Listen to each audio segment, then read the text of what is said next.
الحمد لله نحمده ونستعينه ونؤمن به ونتوكل عليه ونعوذ بالله من شرور أنفسنا ومن سيئات أعمالنا من يهده الله فلا مضل له ومن يضلله فلا هادي له ونشهد أن لا إله إلا الله وحده لا شريك له ونشهد أن محمدا عبده ورسوله اللهم صل على محمد وعلى آل محمد كما صليت على إبراهيم وعلى آل إبراهيم وبارك على محمد وعلى آل محمد كما باركت على إبراهيم وعلى آل إبراهيم إنك حميد مجيد عباد الله أوصيكم ونفسي بتقوى الله സഹോദരങ്ങളെ, അള്ളാഹുവിൻ്റെ അടിയാറുകളെ, നമ്മുടെ മരണശേഷം നമ്മുടെ അവസ്ഥ എന്താകുമെന്ന് നിങ്ങൾ ചിന്തിക്കുന്നുണ്ടോ? നാം നമ്മളുടെ വീട്ടിനകത്തും അയൽപക്കത്തും നാട്ടിലുമൊക്കെ നമ്മളെപ്പോലെയുള്ള ധാരാളം ആളുകൾ വളരെ പെട്ടെന്ന് യാതൊരു മുൻ സൂചനയും കിട്ടാത്ത വണ്ണം ഈ ലോകത്തോട് പിരിഞ്ഞു പോകുന്നത് നാം കാണുന്നല്ലോ. നമ്മുടെ പര്യവസാനം എപ്പോഴാണെന്ന് അറിയാൻ യാതൊരു മാർഗവുമില്ല. എന്നാൽ ആളുകളുടെ സ്ഥിതി നോക്കിയാൽ അങ്ങനെ ഒന്നില്ലെന്ന്, ഇത് മരിച്ചു പിരിഞ്ഞു പോവുക എന്നൊരു കാര്യമുണ്ടെന്ന് അറിയാത്ത മട്ടത്തിലാണ് കാണുന്നത്. വിസ്തരിക്കേണ്ട ആവശ്യമില്ലല്ലോ. ഇതുകൊണ്ട് തന്നെ ആയിരിക്കാം അള്ളാഹു പരിശുദ്ധ ഖുർആനിൽ പ്രത്യേകം എടുത്തു പറഞ്ഞിരിക്കുന്നു, കുല്ലു നഫ്സിൻ ദാഇഖത്തുൽ മൗത്ത് വഇന്നമാ തുവഫൗന ഉജൂറകും യൗമൽ ഖിയാമഹ് ഫമൻ സുഹ്സിഹ അനിൻ നാരി വഉദ്ഖിലൽ ജന്നത ഫഖദ് ഫാസ് വമൽ ഹയാത്തുദ് ദുനിയാ ഇല്ലാ മതാഉൽ ഗുറൂർ. കുല്ലു നഫ്സിൻ ദാഇഖത്തുൽ മൗത്ത്, ഓരോ ആളും ഓരോ മനുഷ്യനും മരണത്തെ അനുഭവിക്കുന്നവരാകുന്നു. മരണത്തിൽ നിന്ന് യാതൊരാൾക്കും രക്ഷയില്ല. ഈ ആയത്ത് മനസ്സിലാക്കിയപ്പോൾ എനിക്ക് തോന്നി, ഈ കാര്യം എടുത്തു പറയേണ്ട ആവശ്യമെന്ത്? എല്ലാവരും എപ്പോഴും കണ്ടുകൊണ്ടിരിക്കുന്നതും സ്വന്തം കാര്യത്തിൽ നല്ല ബോധ്യമുള്ളതുമാണല്ലോ, പിന്നെ ഇത് എന്തിനു എടുത്തു പറയുന്നു? അതിന്റെ കാരണം പിന്നെ മനസ്സിലാകുന്നത് എന്താണെന്ന് വെച്ചാൽ, അതറിയാത്ത മട്ടത്തിലെ ആളുകളുടെ പെരുമാറ്റം. എന്റെ ഗതി ഇങ്ങനെ ആകുമല്ലോ എന്ന് അറിഞ്ഞാത്ത മട്ടത്തിലാണ്. എത്രയോ ആളുകളെ മരിച്ചതിന് ശേഷമുള്ള എല്ലാ കാര്യങ്ങളും ചെയ്ത് കുളിപ്പിച്ച് കഫൻ ചെയ്ത് കൊണ്ടുപോയി ഖബറടക്കി പോന്നാലും, എത്രയോ ഖബറുകൾ കണ്ടാലും എന്റെയും ഗതി ഇത് തന്നെയാണല്ലോ എന്ന് ഓർമ്മിക്കുന്നില്ല. മൃഗങ്ങളെ പോലെ അതാണ് നമ്മളുടെ അവസ്ഥ. കൂട്ടത്തിൽ നിന്ന് ഒരാട്ടിനെയോ മൂരിയെയോ പിടിച്ചുകൊണ്ടുപോയി അറുക്കുന്നത് കണ്ടാൽ പോലും ഒരു പക്ഷെ എന്നെയും ഇതുപോലെ അറുക്കുമല്ലോ എന്ന് ആ മൂരിക്ക് ഓർമ്മ വരുന്നില്ല, ആ ആട്ടിന് ഓർമ്മ വരുന്നില്ല. അതിനാൽ ആ കൂട്ടത്തിൽ നിന്ന് ഓടി രക്ഷപ്പെടാൻ ശ്രമിക്കുകയില്ല. അതല്ലേ നമ്മളുടെ അനുഭവം? ഇതുപോലെ തന്നെയാണ് മനുഷ്യരും. ഇതെന്തൊരു കഷ്ടം! ഈ ബുദ്ധിക്ക് എന്ത് പറ്റിപ്പോയി? അതുകൊണ്ട് അള്ളാഹു പ്രത്യേകം എടുത്തു പറയുന്നു, ഏ കൂട്ടരെ, കുല്ലു നഫ്സിൻ ദാഇഖത്തുൽ മൗത്ത്, ഓരോ മനുഷ്യനും മരണത്തെ അനുഭവിക്കുന്നതാകുന്നു. വഇന്നമാ തുവഫൗന ഉജൂറകും യൗമൽ ഖിയാമഹ്, നിശ്ചയമായും നിങ്ങളുടെ പ്രതിഫലങ്ങൾ നിങ്ങൾക്ക് പൂർത്തിയാക്കി തരുന്നത് ഖിയാമത്ത് നാളിൽ മാത്രമാകുന്നു. ഈ ഭൗതിക ജീവിതത്തിൽ ചില പ്രതിഫലങ്ങൾ അനുഭവപ്പെടാറുണ്ട്, നാം ധാരാളം കണ്ടുകൊണ്ടിരിക്കുന്നുണ്ട്. മനുഷ്യന്റെ ദുർനടപടി നിമിത്തം ചില ദുരനുഭവങ്ങൾ നാം സ്വയം തന്നെ അനുഭവിച്ചതും കാണാം, നമ്മളുടെ ചുറ്റുപാടും ധാരാളം കാണാം. ഇന്ന് ലോകത്തെ കിടിലം കൊള്ളിച്ചുകൊണ്ടിരിക്കുന്ന എയ്ഡ്സ് എന്ന രോഗത്തിന്റെ കാരണം എന്താകുന്നു എല്ലാവരും അറിയുമല്ലോ. അപ്പോ അതൊക്കെ ഒരു തരം പ്രതിഫലങ്ങളാണ്, പക്ഷേ നിസ്സാരമാണ് ആ പ്രതിഫലമെല്ലാം. മുമ്പ് പല ജനസമുദായങ്ങളെയും ശിക്ഷിച്ച അനുഭവ ചരിത്രങ്ങൾ അള്ളാഹു പരിശുദ്ധ ഖുർആനിലൂടെ നമുക്ക് പറഞ്ഞു തന്നിട്ടുണ്ട്. വേറെ പലതും നാം കാണുന്നുണ്ട്. ഇതൊക്കെ മനുഷ്യരുടെ താന്തോന്നിത്തവും അക്രമവും നിമിത്തമാണ് സംഭവിച്ചത്. ആദ്, സമൂദ്, അതുപോലെ ഫിർഔൻ കൂട്ടക്കാർ, ഇവരെല്ലാം ഈ ലോകത്ത് തന്നെ ശിക്ഷിച്ചല്ലോ. അതിന്റെയൊക്കെ കാരണം എന്താണ്? അവരുടെ കുഫ്രിയത്തും അവരുടെ താൻ തോന്നിത്തവും ആകുന്നു കാരണം. അപ്പൊ ദുനിയാവിൽ തന്നെ ഉണ്ട് കുറേശ്ശെ ശിക്ഷ അനുഭവിക്കൽ, എന്നാൽ അത് നിസ്സാരമാകുന്നു. ശരിയായ പരിപൂർണമായ പ്രതിഫലവും പരലോകത്തിലാണ്. ഫമൻ സുഹ്സിഹ അനിൻ നാരി, അതിനാൽ ഏതൊരുവൻ നരകത്തിൽ നിന്ന് അകറ്റപ്പെടുകയും ഉദ്ഖില ജന്നത, സ്വർഗത്തിൽ പ്രവേശനം അനുവദിക്കപ്പെടുകയും ചെയ്യുന്നുവോ, ഫഖദ് ഫാസ്, അവൻ വിജയിച്ചു. അവന്റെ നേട്ടം മഹത്തായ നേട്ടമാകുന്നു. വമൽ ഹയാത്തു ദുനിയ ഇല്ലാ മതാഉൽ ഖുറൂർ, ഈ ഇഹലോക ജീവിതം വഞ്ചനയുടെ സാധനങ്ങൾ മാത്രമാണ്. വഞ്ചന നല്ലതാണെന്ന് തോന്നുകയാണ്, വേണ്ടപ്പെട്ടതാണെന്ന് തോന്നുകയാണ്, യഥാർത്ഥത്തിൽ അത് നല്ലതല്ല, നിങ്ങൾക്ക് വേണ്ടപ്പെട്ടതുമല്ല. അങ്ങനെ ഒരു തെറ്റിദ്ധരിപ്പിക്കുന്ന ഒരവസ്ഥയാണ് ഈ ദുന്യാവിന്റേത്. അതുകൊണ്ട് നാം എപ്പോഴും നമ്മളുടെ ഈ പര്യവസാനത്തെപ്പറ്റി ഓർമ്മിച്ചുകൊണ്ടിരിക്കേണ്ടതാകുന്നു. ചില ആളുകൾ പറയുന്നു മരണശേഷം ഒന്നുമില്ല എന്ന്. എല്ലാം തീർന്നു, സുഖമോ ദുഃഖമോ ശിക്ഷയോ രക്ഷയോ ഒന്നുമില്ല. മൃഗങ്ങളെപ്പോലെ മൂരിയും പോത്തുമൊക്കെ ചത്താൽ പിന്നെ അതിനൊന്നുമില്ല, ഒരു സുഖമില്ല ദുഃഖമില്ല. അതുപോലെ തന്നെയാണ് മനുഷ്യരും എന്ന് ചില മനുഷ്യരെന്ന് പറയുന്നവർ, ബുദ്ധിയുള്ളവരെന്ന് പറയുന്നവർ പറയുന്നു. എന്നാൽ ഞാനൊന്ന് ചോദിക്കാം അവരോട്, നിങ്ങളിത് ശരിക്കും അറിഞ്ഞിട്ട് പറയുന്നതാണോ? ഒരിക്കലുമല്ല. മരണശേഷം ഒന്നുമില്ലെന്ന് പറയുന്നവൻ അറിഞ്ഞു പറയുന്നതല്ല, അവന്റെ പൂതി പറഞ്ഞതാണ്. ഒന്നും ഇല്ലാതെ ആകട്ടെ എന്നാണ് അവന്റെ പൂതി എന്ന് മാത്രമേ ഉള്ളൂ. എന്നാൽ ഈ പ്രപഞ്ചകർത്താവിന്റെ ഒരു അലംഘനീയമായ തീരുമാനമാകുന്നു മരണശേഷം മനുഷ്യർക്ക് രണ്ടാലൊന്നുണ്ട് എന്നുള്ളത്. ബുദ്ധിയുള്ളവരെല്ലാം അത് കൂടിയേ തീരൂ എന്ന് സമ്മതിക്കുകയും ചെയ്തിരിക്കുന്നു. മനുഷ്യർക്ക് അവരുടെ പ്രയത്നത്തിന്റെ ഫലം അനുഭവിക്കണമെന്നുള്ളത് ഒരു ജന്മവാസനയാണ്. അധ്വാനത്തിന് ഫലം കിട്ടണമെന്നുള്ളത് മനുഷ്യന്റെ അവകാശമാണ്. അത് ചോദിച്ചു വാങ്ങും, ഇത് കിട്ടിയില്ലെങ്കിൽ അതിനുവേണ്ടി സമരം ചെയ്യും. അത് മനുഷ്യന്റെ സ്വഭാവമാകുന്നു. എന്നാൽ ഈ ലോകത്ത് മനുഷ്യർക്ക് അവരുടെ കർമ്മഫലം ന്യായമായ നിലയിൽ അനുഭവപ്പെടുന്നില്ലെന്നുള്ളത് സത്യമാണ്. അതൊരു യഥാർത്ഥ വസ്തുതയാണ്. അപ്പൊ എപ്പോഴാണ് ഇതിന്റെ അനുഭവം? അതൊന്ന്. പിന്നെ അക്രമങ്ങൾ അനുഭവപ്പെട്ടാൽ പകരം വീട്ടണമെന്നുള്ളത് മനുഷ്യന്റെ ഒരു ജന്മാവകാശമാണ്. അത് ന്യായമായ നിലയിൽ ഇവിടെ നടക്കുന്നില്ല. അം നജഅലുല്ലദീന ആമനൂ വഅമിലു സ്വാലിഹാത്തി കൽ മുഫ്സിദീന ഫിൽ അർളി അം നജഅലുൽ മുത്തഖീന കൽ ഫുജ്ജാർ.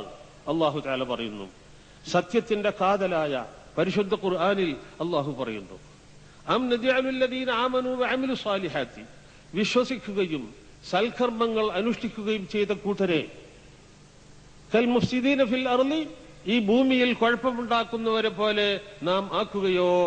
അതൊരിക്കലും അരുതല്ലോ. വളരെ മര്യാദയിൽ സൂക്ഷിച്ച് ജീവിക്കുന്ന മനുഷ്യരെയും കുഴപ്പമുണ്ടാക്കുന്നവരെയും സമത്തിലാക്കൽ ശരിയല്ലല്ലോ. അം നജഅലുൽ മുത്തഖീന കൽ ഫുജ്ജാർ, ഭക്തന്മാരായ ആളുകളെ തെമ്മാടികളായ ആളുകളെ പോലെ ആക്കുകയോ?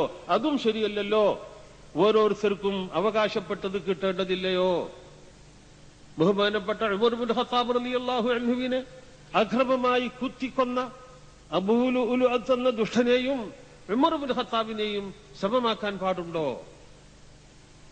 ഉസ്മാൻ ഇബ്നു അഫ്ഫാൻ റളിയല്ലാഹു അൻഹുവിനെ അക്രമമായി കുത്തിക്കൊന്ന ആ കൊലയാളികളെയും ഉസ്മാൻ റളിയല്ലാഹു അൻഹുവിനെയും സമമാക്കാൻ പാടുണ്ടോ? അലി ഇബ്നു അബി ത്വാലിബ് റളിയല്ലാഹു അൻഹുവിനെ കുത്തിക്കൊന്ന അബ്ദുറഹ്മാൻ ഇബ്നു മുൽജിം എന്ന ആ ദുഷ്ടനെയും അലി റളിയല്ലാഹു അൻഹുവിനെയും സമമാക്കാൻ പാടുണ്ടോ? ഒരിക്കലും പാടില്ല. മാത്രമല്ല, ഞാൻ ഒന്നും കൂടി പറയുന്നു, ഇന്ത്യയുടെ കിഴക്കേ അതിർത്തിയിലുള്ള നവഖാലി ജില്ലയിലെ പള്ളികൾ ഒരു കൂട്ടം ആളുകൾ കയ്യേറുകയും വായനശാലകളും കള്ളുഷാപ്പുകളുമായി മാറ്റുകയും ചെയ്ത സന്ദർഭത്തിൽ മുസ്ലിംകൾക്ക് അവരുടെ പള്ളികൾ ഒഴിഞ്ഞുകൊടുക്കണം, അത് നിങ്ങൾ ചെയ്യുന്നതുവരെ ഞാൻ ഭക്ഷണം കഴിക്കുക ഇല്ല എന്ന് പറഞ്ഞ് നിരാഹാരമെടുത്ത മിസ്റ്റർ ഗാന്ധിയെയും അദ്ദേഹത്തെ കുത്തിക്കൊന്ന ആ ഗോദ്സെയെയും ഒരുപോലെയാക്കാൻ പാടില്ല.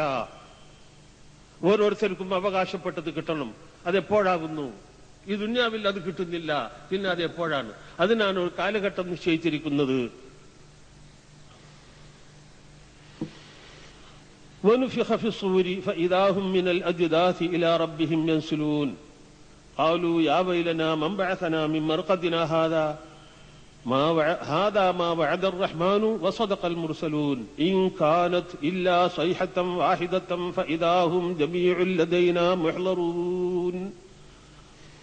സൂറിൽ ഊതപ്പെടുന്നതാകുന്നു. അപ്പോഴതാ ആളുകളൊക്കെയും ഖബറുകളിൽ നിന്ന് എഴുന്നേറ്റ് അവരുടെ യജമാനന്റെ മുമ്പാകെ ഓടിയെത്തുന്നു. അങ്ങനെ അപ്പോൾ അവർ പറയും, യാ വൈലന, ഞങ്ങളുടെ കഷ്ടമേ, മൻ ബഅസനാ മിൻ മർഖദിനാ ഹാദാ, ഞങ്ങൾ ഉറങ്ങിക്കിടക്കുന്നിടത്ത് നിന്ന് അഥവാ ഞങ്ങളുടെ ഉറക്കിൽ നിന്ന് ഞങ്ങളെ ഉണർത്തിയത് ആരാകുന്നു? ഞങ്ങൾ ഉറങ്ങുകയായിരുന്നല്ലോ.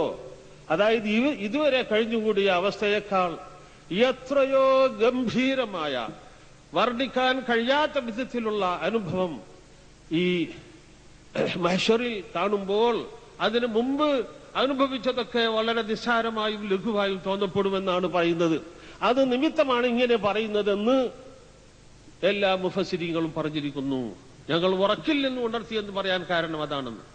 പിന്നെയും പറയുന്നു, ഒന്നാമത്തെ സൂറിൽ ഊതിയാൽ എല്ലാവരും മരിക്കും, ഉറങ്ങും. പിന്നീട് ഒരു കാലഘട്ടം വരുമ്പോൾ അല്ലാഹു രണ്ടാമത് ഊതാൻ കൽപ്പിക്കുകയും അവര് ഊതുകയും അങ്ങനെ ഹയാത്താക്കുകയും ചെയ്യുമെന്ന് പറയുന്നു. അപ്പോൾ ഈ ഇടവേള കാലം ഒരു തരം ഉറക്കാണെന്ന് പറയുന്നു. ഇങ്ങനെ രണ്ടാലൊന്നാണ് ഇവിടെ മനസ്സിലാക്കാനുള്ളത്. എന്നാൽ മർഖദ് എന്നൊരു പദം ഇവിടെ വന്നതിന്റെ അടിസ്ഥാനത്തിൽ നമ്മളിൽ ചില ആളുകൾ പറയുന്നു മരണശേഷം ഖബറിൽ ശിക്ഷയില്ല എന്ന്. അത് അവർക്ക് തെറ്റിപ്പോയതാകുന്നു. ഖബറിൽ ശിക്ഷയുണ്ടാകലും പ്രതിഫലമുണ്ടാകലും സ്വാഭാവികമായൊരു കാര്യമാണ്. മരണത്തോടുകൂടി മനുഷ്യന്റെ ശരീരം മാത്രമേ നശിക്കുന്നുള്ളൂ, ആത്മാവിന് നാശമില്ല എന്നുള്ളത് എല്ലാ മതവിശ്വാസികളും പറയുന്നു. മുസ്ലിമുകൾ മാത്രമല്ല, ക്രിസ്ത്യാനികളും യഹൂദികളുമൊക്കെ അതേ വിശ്വാസക്കാരാണ്. മരണത്തോടുകൂടി ആത്മാവിന് അപകടം സംഭവിക്കുന്നില്ല. അപ്പോൾ പിന്നെ ആത്മാവിന്റെ അവസ്ഥ എന്ത്? സുഖമോ ദുഃഖമോ, സന്തോഷമോ സന്താപമോ എന്താകുന്നു? രണ്ടാലൊന്ന് തീർച്ചയാണ്. ഈ ഒറ്റപ്പെടുക എന്നുള്ളത് മാത്രം മതി. മനുഷ്യൻ അവന്റെ പരിചയപ്പെട്ട എല്ലാ വസ്തുക്കളിൽ നിന്നും ഭാര്യ, മക്കൾ, സ്നേഹിതന്മാർ, കുടുംബക്കാർ, സഹോദരങ്ങൾ, സമുദായക്കാർ എല്ലാവരിൽ നിന്നും വേറിട്ട് ഒറ്റപ്പെടുന്ന ഒരവസ്ഥയാണല്ലോ. ആ ഒറ്റപ്പെടൽ മാത്രം മതി ശിക്ഷയായിട്ട്. ഇത് ശരിക്കും നാം ചിന്തിച്ചാൽ എല്ലാവർക്കും ആ ശിക്ഷ ബാധകമാകും എന്ന് മനസ്സിലാകുന്നതാണ്. പക്ഷേ മുഅ്മിനീങ്ങൾക്ക് അള്ളാഹു പ്രത്യേക ആശ്വാസം കൊടുക്കുക, അതിന് വേറെ പരിപാടിയുണ്ട് എന്നുള്ളതാണ്. അപ്പോൾ മരണശേഷം ഒരു കഷ്ടത, ശിക്ഷ, ദുഃഖം എന്നുള്ളത് ഒരു ഉറച്ച കാര്യമാണ്. അങ്ങനെയുള്ള ആ തത്വം ഈ മനുഷ്യന്മാർ നിഷേധിക്കുന്നത് വലിയ അത്ഭുതമാണ്. എനിക്ക് തോന്നുന്നു അത്തഹിയ്യാത്തിന്റെ അവസാനത്തെ ദുആയിൽ ഖബറിലെ അദാബിൽ നിന്ന് രക്ഷപ്പെടാൻ വേണ്ടിയുള്ള ഒരു പ്രാർത്ഥനയുണ്ട്. നബി സല്ലല്ലാഹു അലൈഹി വസല്ലം പഠിപ്പിച്ചതാണ്. മയ്യത്ത് നമസ്കാരത്തിൽ മയ്യത്തിന് ഖബറിലെ അദാബിൽ നിന്ന് രക്ഷപ്പെടാൻ വേണ്ടി പ്രാർത്ഥിക്കുവാൻ അല്ലാഹുവിന്റെ റസൂൽ പഠിപ്പിച്ചിട്ടുണ്ട്. അപ്പോൾ ഹദീസ് നിഷേധിക്കുന്നതിലേക്കുള്ള ഒരു കാലെടുത്ത് വെക്കലാണ് ഇതെന്ന് മനസ്സിലാകുന്നു. ഹദീസ് നിഷേധിക്കാൻ എന്നല്ലാതെ ബുദ്ധിയുണ്ടെങ്കിൽ, ശാന്തമായി ചിന്തിക്കുകയാണെങ്കിൽ ഖബറിലെ അദാബിനെ നിഷേധിക്കാൻ സാധ്യമല്ല. പൊതുവെ മരണത്തോടുകൂടി സ്വാഭാവികമായും ആ ശിക്ഷ വരാവുന്നതാണ്. അള്ളാഹു അവകാശപ്പെട്ടവർക്ക്, ഈമാനും തഖ്വയും ഉള്ളവർക്ക് അതിൽ നിന്ന് മോചനം നൽകുമെന്നുള്ളതും ഉറപ്പാകുന്നു. ഹാദാ മാ വഅദർ റഹ്മാൻ, റഹ്മാനായ റബ്ബ് തീരുമാനിച്ചതാണിത്. വസദഖൽ മുർസലൂൻ, മുർസലീങ്ങൾ സത്യം പറയുകയും ചെയ്തിരിക്കുന്നു. ഇത് രണ്ടാമത് ഹയാത്താക്കലും വിചാരണ നടത്തി ശിക്ഷാരക്ഷകൾ വിധിച്ച് നടപ്പിൽ വരുത്തലും അള്ളാഹുവിന്റെ ഒരു വാഗ്ദത്തമാണ്, ഉറച്ച തീരുമാനമാണ്. ഇൻ കാനത്ത് ഇല്ലാ സൈഹത്തൻ വാഹിദ, ആ സംഭവിച്ചത് കേവലം ഒരൊറ്റ ശബ്ദം മാത്രമാകുന്നു. മരിച്ചവരോട് എഴുന്നേൽക്കുക എന്നൊരൊറ്റ വാക്ക്. ഫഇദാഹും ജമീഉൽ ലദീന മുഹ്ദറൂൻ, അപ്പോഴതാ അവരെല്ലാവരും സംഘടിതമായി അള്ളാഹുവിന്റെ മുമ്പാകെ ഹാജരാക്കപ്പെടുന്നു. ويسألونك عن الجبال فقل ينسفها ربي نسفا فيذرها قاعا صفصفا لا ترى فيها عوجا ولا أمتا يومئذ يتبعون الداعي لا عوج له وخشعت الأصوات للرحمن فلا تسمع إلا همسا يومئذ لا تنفع الشفاعة إلا من أذن له الرحمن وقال إلا من أذن له الرحمن ورضي له قولا وعنت الوجوه للحي القيوم وقد خاب من حمل ظلما ومن يعمل من الصالحات وهو مؤمن فلا يخاف بخسا فلا يخاف ظلما ولا هضما. ഒരൊറ്റ ഒരു ശബ്ദം എന്ന് പറഞ്ഞല്ലോ, ആ ശബ്ദമുണ്ടായതോടുകൂടി എല്ലാം അതാ ഖബറിൽ നിന്ന് എണീറ്റ് സംഘം ചേർന്ന് അള്ളാഹുവിന്റെ അടുക്കൽ ഹാജരാക്കപ്പെടുന്നു എന്ന് പറഞ്ഞല്ലോ. എന്നാൽ ആ ശബ്ദം കേട്ടാലുള്ള ഒരവസ്ഥയെ നമുക്ക് അള്ളാഹു ചൂണ്ടിക്കാണിച്ച് പറയുന്നു.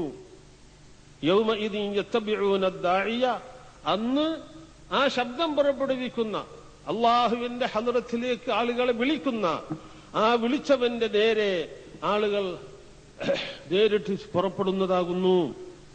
ലാ ഇവജ ലഹു വലാ അംത, അതിന് യാതൊരു വളവും തിരിവുമില്ല. ആ പോക്കിന്, ആ നടത്തത്തിന് യാതൊരു വഴി മാറിപ്പോകയില്ല. ഇന്നിപ്പോ പോകുമ്പോൾ മരങ്ങളും കുന്നും മലയുമെല്ലാം കാണുമ്പോൾ വഴി ഇങ്ങനെ വളഞ്ഞു പോകേണ്ടി വരുമല്ല, അതന്നില്ല, നേരെ മുന്നോട്ട് നീങ്ങുന്നതാകുന്നു. ലാ ഇവജ ലഹു, യാതൊരു വളവും ഇല്ല, തിരിവില്ല. ആ നിലയിൽ അവർ പോകുന്നതാകുന്നു. വഖശഅത്തിൽ അസ്വാതു ലിർറഹ്മാൻ, ശബ്ദങ്ങളൊക്കെ റഹ്മാനു വേണ്ടി അടങ്ങുന്നതാകുന്നു. ഫലാ തസ്മഉ ഇല്ലാ ഹംസാ, ശ്വാസം പുറത്തേക്ക് വിടുകയും അകത്തേക്ക് വലിക്കുകയും ചെയ്യുന്ന ശബ്ദമല്ലാതെ അന്ന് കേൾക്കുകയില്ല. ഈ ലോകാരംഭം മുതൽ ലോകാവസാനം വരെയുള്ള സർവ്വ മനുഷ്യരും കൂടി നിൽക്കുന്ന ഈ സ്ഥലത്ത് ഒരു സംസാരം കേൾക്കൂല.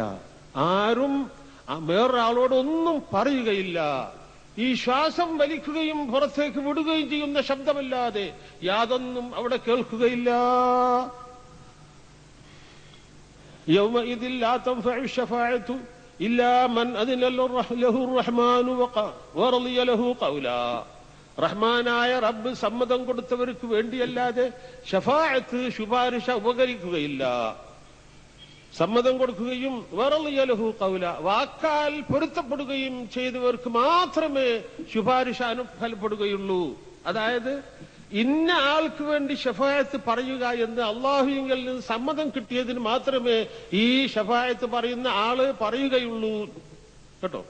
അപ്പൊ പിന്നെ ഈ ശഫായത്ത് പറയുന്ന ആൾക്ക് എന്താ അവിടെ ഒരു സ്വാധീനമുള്ളത്? ഒന്നുമില്ല. അയാൾക്ക് അള്ളാഹു ഒരു സ്ഥാനം വകവെച്ചു കൊടുത്തു എന്ന് മാത്രം. ഇന്ന ആൾക്ക് വേണ്ടി ശഫായത്ത് ചെയ്തോളൂ എന്ന് സമ്മതം കിട്ടിയിട്ട് മാത്രമേ ശഫായത്ത് അവിടെ ഉണ്ടാകുകയുള്ളൂ എന്നാണ് പറയുന്നത്. ഈ ദുനിയാവിൽ നടന്നു വരുന്ന മാതിരിയിലുള്ള ശഫായത്ത് അവിടെ ഇല്ല. സഹോദരങ്ങളെ, നമ്മളുടെ മുമ്പിൽ ഉള്ള യഥാർത്ഥ വസ്തുതയാണത്. അതുകൊണ്ട് ആ സന്ദർഭത്തിൽ ഒരു വിധത്തിൽ കഴിച്ചിലാകാൻ തക്കവണ്ണം സൂക്ഷ്മത പാലിച്ചിരിക്കുക. അള്ളാഹു നമ്മെ അനുഗ്രഹിക്കട്ടെ.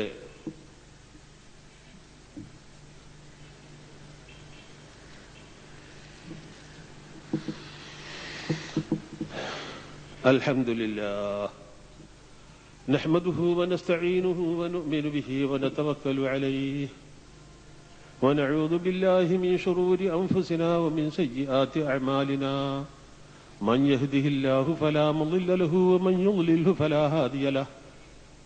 اللهم صل على محمد وعلى آل محمد كما صليت على إبراهيم وعلى آل إبراهيم.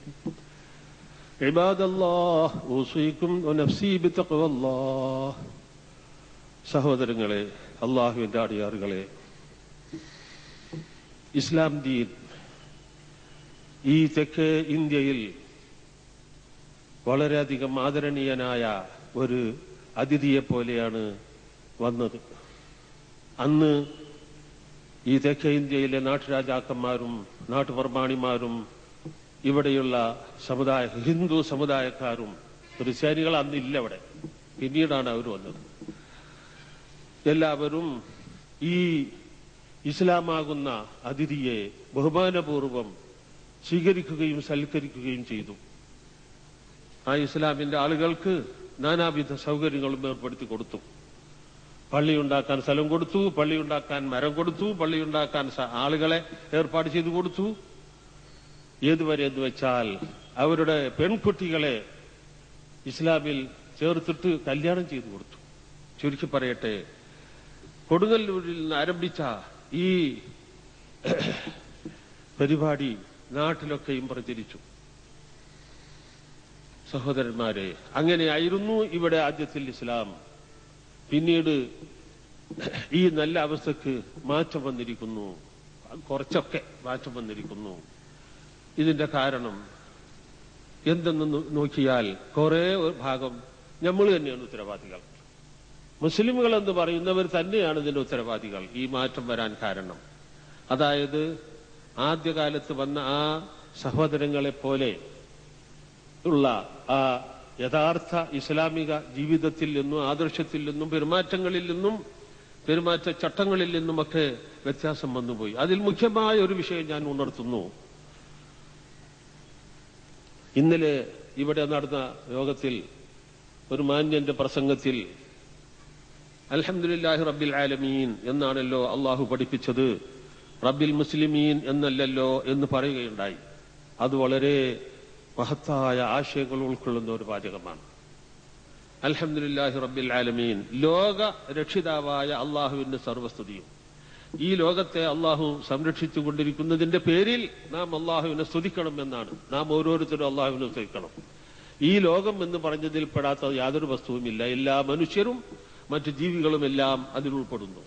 അപ്പോൾ ഇവിടെയുള്ള എല്ലാ മനുഷ്യരെയും മറ്റു ജീവികളെയും ആട്, മാട്, പൂച്ച, കോഴി മുതൽക്കുള്ള സർവ്വ ജന്തുക്കൾക്കും നമ്മളുടെ ശത്രുക്കളായി സംഗതിവശാൽ ശത്രുക്കളായി തീർന്നിട്ടുള്ള മനുഷ്യരിൽപ്പെട്ട നമ്മളെ മനുഷ്യർക്കും എല്ലാം ഇതിൽ പങ്കുണ്ട്. എല്ലാം ആലമീൻ എന്ന് പറഞ്ഞതിൽ അവരെല്ലാം ഉൾപ്പെടുന്നു. അവർക്കെല്ലാം അള്ളാഹുവിന്റെ സംരക്ഷണം കിട്ടുന്നതിനെ സംബന്ധിച്ച് നാം അള്ളാഹുവിനെ സ്തുതിക്കണം എന്നാകുന്നു പഠിപ്പിച്ചിരിക്കുന്നത്. ഇതിന്റെ അടിസ്ഥാനത്തിൽ മറ്റൊരു കാര്യം ഉണർത്തുന്നു. രാവിലെയും വൈകുന്നേരവും പതിവായി നാം പ്രാർത്ഥിക്കേണ്ട ഒരു വാചകം അള്ളാഹുവിന്റെ റസൂൽ നമ്മെ പഠിപ്പിച്ചിട്ടുണ്ട്. അല്ലാഹുമ്മ മാ അംസാ ബി മിൻ നിഅമത്തിൻ ഔ ബി അഹദിൻ മിൻ ഖൽഖിക ഫമിൻക വഹദക ലാ ശരീക ലക ലക്കൽ ഹംദു വലക ശുക്ർ. അല്ലാഹുമ്മ, അല്ലാഹുവേ, മാ അംസാ ബി മിൻ നിഅമത്തിൻ ഔ ബി അഹദിൻ മിൻ ഖൽഖിക, എനിക്ക് അല്ലെങ്കിൽ നിന്റെ സൃഷ്ടികളിൽ ആർക്കെങ്കിലും ഈ സന്ധ്യാസമയത്ത് എന്തെല്ലാം സുഖവും സന്തോഷവും അനുഭവപ്പെട്ടുകൊണ്ടിരിക്കുന്നുണ്ടോ അതൊക്കെയും ഫമിങ്ക നിന്റെ വക്കൽ നിന്ന് മാത്രമാകുന്നു. വഹദക, നീ തനിയെ, നീ ഒറ്റക്കാണ് ഈ അനുഗ്രഹങ്ങളെല്ലാം നൽകിക്കൊണ്ടിരിക്കുന്നത്. ലാ ശരീക ലക, നിനക്ക് യാതൊരു കൂറുകാരുമില്ല. ലക്കൽ ഹംദു, നിനക്ക് സ്തുതി, വലക ശുക്രു, നിനക്ക് നന്ദി എന്നിപ്രകാരം വൈകുന്നേരം പ്രാർത്ഥിക്കണം. രാവിലെയും അതുപോലെ തന്നെ. പക്ഷേ അംസ എന്നതിന് പകരം അസ്ബഹ എന്ന് പറയാനാണ് കൽപ്പിച്ചത്. അപ്പോൾ അതിന്റെ ആശയം അല്ലാഹുമ്മ മാ അസ്ബഹ ബി മിൻ നിഅമത്തിൻ ഔ ബി അഹദിൻ മിൻ ഖൽഖിക, അല്ലാഹുവേ, എനിക്ക് അല്ലെങ്കിൽ നിന്റെ സൃഷ്ടികളിൽ ആർക്കെങ്കിലും ഈ പ്രഭാത വേളയിൽ സൂര്യൻ ഉദിച്ച് നാടൊക്കെ പ്രകാശം പരക്കുന്ന ഈ സന്ദർഭത്തിൽ എന്തെല്ലാം സുഖവും സന്തോഷവും അനുഭവപ്പെട്ടുകൊണ്ടിരിക്കുന്നുണ്ടോ ഫമിങ്ക വഹദക, അതൊക്കെയും നിന്റെ വകയാകുന്നു. നീ തനിച്ചാകുന്നു, ഒറ്റക്കാകുന്നു ഈ അനുഗ്രഹങ്ങളെല്ലാം നൽകുന്നത്. ലാ ശരീക ലക, നിനക്ക് കൂറുക, ലക്കൽ ഹംദു, നിനക്ക് സ്തുതി, വലക ശുക്രു, നിനക്ക് നന്ദി. സഹോദരങ്ങളെ, അള്ളാഹുവിന്റെ റസൂൽ ഇവിടെ പഠിപ്പിച്ചിരിക്കുന്നത് എന്താണ്? നാം അനുഭവിക്കുന്ന അനുഗ്രഹങ്ങൾക്ക് നന്ദി പറഞ്ഞാൽ പോരാ. എന്റെ വീട്ടുകാരോ കുടുംബക്കാരോ നാട്ടുകാരോ സമുദായക്കാരോ അനുഭവിക്കുന്ന അനുഗ്രഹങ്ങൾക്ക് നന്ദി പറഞ്ഞാൽ പോരാ. ഇവിടെയുള്ള ഹിന്ദുക്കളും ക്രിസ്ത്യാനികളും ബുദ്ധ സമുദായക്കാരും എന്ന് വേണ്ട എല്ലാ മനുഷ്യരും, ആട്, മാട്, പൂച്ച, നായ മുതലായ ജീവികൾ വരെ എന്തെല്ലാം സുഖവും സന്തോഷവും അനുഭവിക്കുന്നുണ്ടോ അതിനൊക്കെയും ഞാനും നിങ്ങൾ ഓരോരുത്തരും അള്ളാഹുവിന് ശുക്ർ പറയണമെന്നാണ് ഇവിടെ പഠിപ്പിച്ചിരിക്കുന്നത്.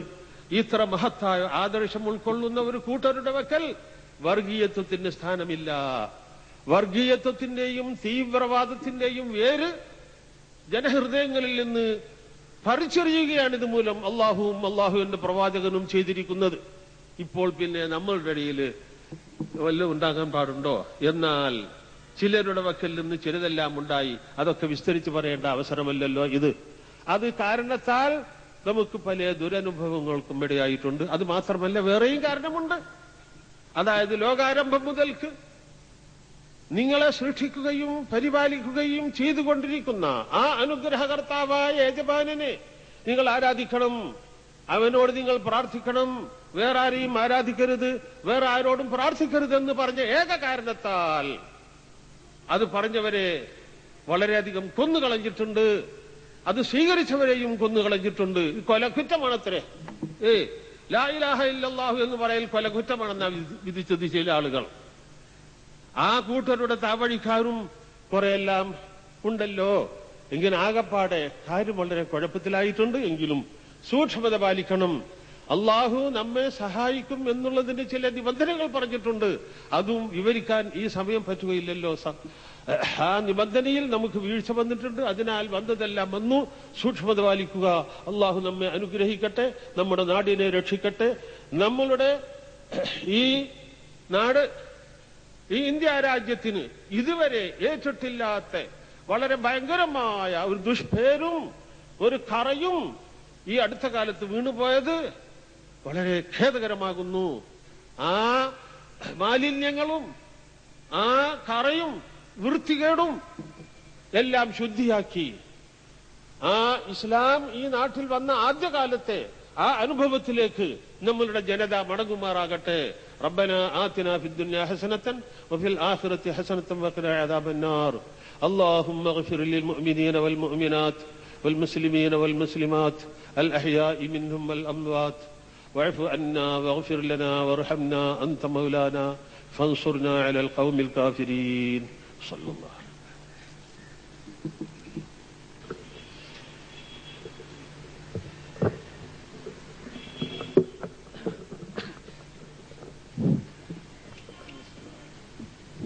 സഹോദരന്മാരെ, സഫ് നേരെ നിൽക്കലും അടുത്തടുത്ത് നിൽക്കലും രണ്ട് കാര്യം വളരെ പ്രധാനപ്പെട്ടതാകുന്നു.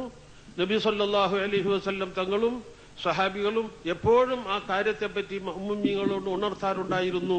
വളരെ സൂക്ഷിക്കുക. ജമാഅത്തിന്റെ പ്രതിഫലം നഷ്ടപ്പെട്ടു പോകും ഇതിൽ സൂക്ഷിക്കാതിരുന്നാൽ.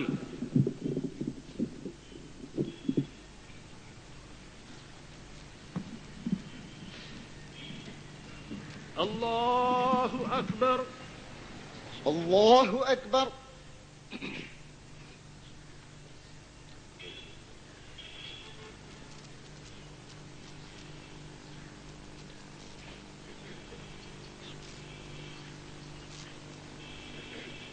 الحمد لله رب العالمين الرحمن الرحيم مالك يوم الدين إياك نعبد وإياك نستعين اهدنا الصراط المستقيم صراط الذين أنعمت عليهم غير المغضوب عليهم ولا الضالين. آمين.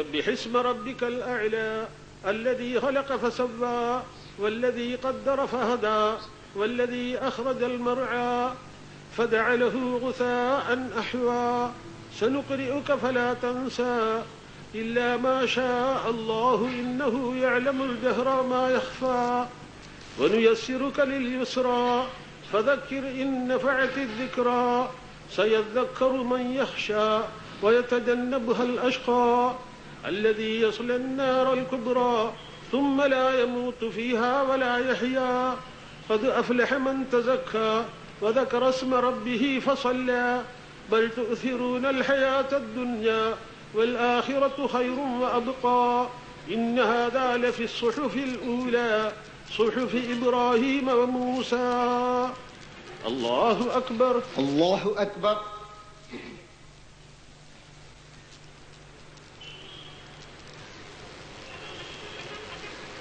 سمع الله لمن حمده. ربنا ولك الحمد. الله أكبر. الله أكبر.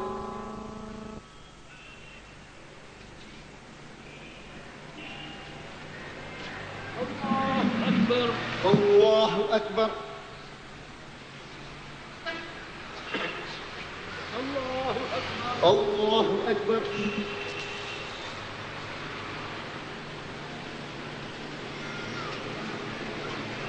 الله أكبر. الله أكبر. الحمد لله رب العالمين الرحمن الرحيم مالك يوم الدين إياك نعبد وإياك نستعين اهدنا الصراط المستقيم صراط الذين أنعمت عليهم غير المغضوب عليهم ولا الضالين آمين.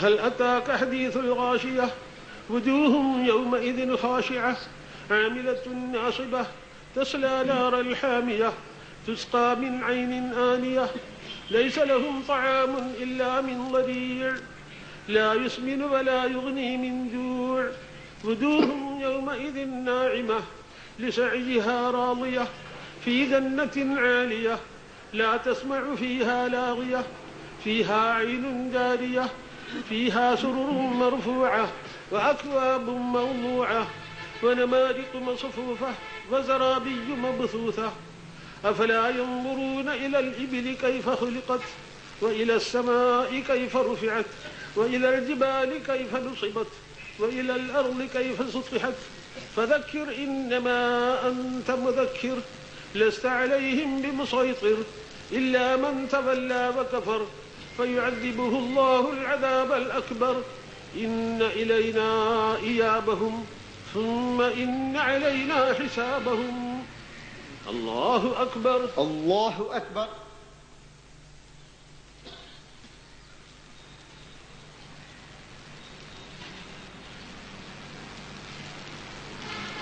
سمع الله لمن حمده. ربنا ولك الحمد. الله أكبر. الله أكبر.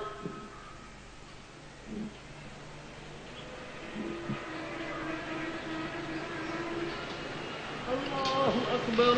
الله أكبر.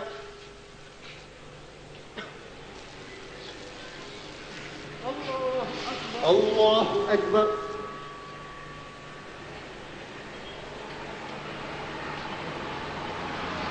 الله أكبر. الله أكبر.